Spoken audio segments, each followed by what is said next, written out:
សម្ដេចអគ្គមហាសេនាបតីតេជោហ៊ុនសែនបញ្ជាក់6ចំណុចក្នុងករណីដែលភាគីថៃមិនព្រមបើកច្រកព្រំដែនដែលខ្លួនបានបិទជាឯកតោភាគីនៅក្នុងភេកផ្លូវការរបស់សម្ដេចអគ្គមហាសេនាបតីតេជោហ៊ុនសែនប្រធានព្រឹទ្ធសភានៃប្រជាជាតិកម្ពុជាបានបង្ហោះនៅថ្ងៃទី13ខែមិថុនាឆ្នាំ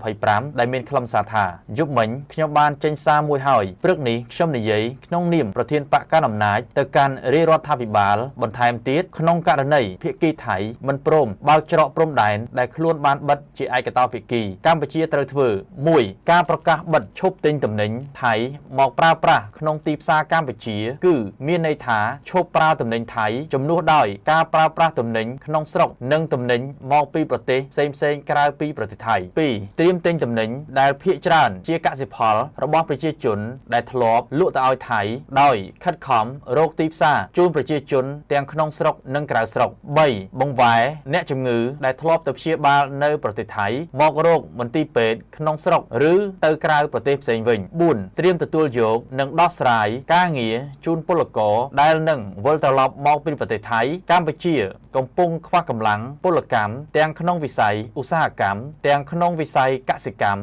និងសំណង់រាប់សិបម៉ឺនកន្លែងបងប្អូនពលករអាចចាកចេញមកកម្ពុជាមុនថៃបណ្ដេញចេញដែលពេលនេះកំពុងទទួលការមើលងាយនិងប្រមាថយ៉ាងធ្ងន់ធ្ងរនៅតំបន់មួយចំនួន 5. កងកម្លាំងប្រដាប់អាវុធគ្រប់ប្រភេទត្រូវត្រៀម24ម៉ោងលើ24ម៉ោងដើម្បីវាយបកការពារខ្លួនក្នុងករណីមានការឈ្លានពាន 6. បណ្ដាខេត្តនៅជិតព្រំដែនត្រូវត្រៀមជំលៀសប្រជាជនចេញមកកាន់តំបន់មានសុវត្ថិភាពនិងដោះស្រាយស្បៀងអាហារថ្នាំពេទ្យនិងសម្ភារៈប្រើប្រាស់ចាំបាច់ផ្សេងទៀតបើថៃមិនព្រមធ្វើការដោះស្រាយច្រកព្រំដែនឲ្យវិលត្រឡប់មករកសភាពប្រក្រតីវិញយើងគ្មានជំរើសក្រៅពីធ្វើការទាំងអស់នេះទេខ្ញុំសូមអំពាវនាវបងប្អូនជនរួមជាតិសូមកុំធ្វើអំពើជ្រុលនិយមដូចជាបាតកម្មប្រឆាំងស្ថានទូតថៃក្រុមហ៊ុនថៃនិងជនជាតិថៃនៅកម្ពុជានិងសូមកុំស្អប់ខ្ពើមប្រកាន់ពូជសាសន៍ចំពោះជនជាតិថៃដែលភាគច្រើនលើសលប់ជាមនុស្សល្អមានតែ